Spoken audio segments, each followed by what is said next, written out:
পটল ভর্তা এইভাবে বানালে ভাতের সাথে আর কিছুই লাগবে না।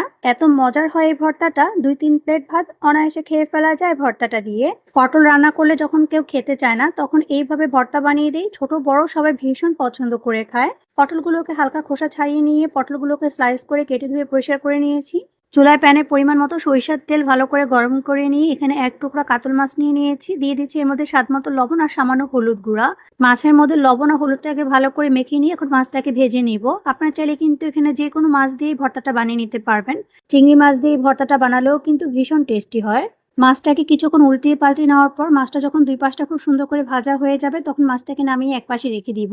আর ওই প্যানের মধ্যে দিয়ে দিয়েছি কেটে রাখা পটলগুলো। পটলগুলোকে আপনারা চাইলে কিন্তু সিদ্ধ করেও ভর্তাটা বানাতে পারেন, তবে এইভাবে তেলের মধ্যে ভেজে নিয়ে ভর্তা বানালে কিন্তু বেশি টেস্টি হয়। স্বাদ মতো লবণ, সামান্য হলুদ গুঁড়ো আর 1 চা চামচ পরিমাণ সরিষার তেল দিয়ে পটলগুলোকে উল্টিয়ে পাল্টিয়ে মিশিয়ে নিয়ে কিছুক্ষণ ভেজে নিব। পটলগুলোকে একটু ভেজে নিয়ে এর মধ্যে দিয়ে দিয়েছি বেশ কিছু পরিমাণে কাঁচামরিচ আর কয়েক কোয়া রসুন। যে কোনো ভর্তায় কিন্তু ঝাল একটু বেশি হলেই খেতে বেশি ভালো লাগে, তবে ঝালটা আপনাদের স্বাদ অনুযায়ী বাড়িয়ে কমিয়ে নিতে পারবেন।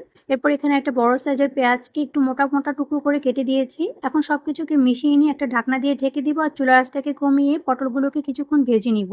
পটলগুলোকে ঢাকনা দিয়ে ঢেকে ভেজে নেওয়ার কারণে পটলগুলো খুব অল্প সময়ের মধ্যে দ্রুত সিদ্ধ হয়ে যাবে। পটলগুলো যখন সিদ্ধ হয়ে যাবে আর একটু ভাজা ভাজা হয়ে যাবে, তখন চুলাটাকে বন্ধ করে দিয়ে পটলগুলোকে নামিয়ে একটা বাটির মধ্যে নিয়ে নিয়েছি।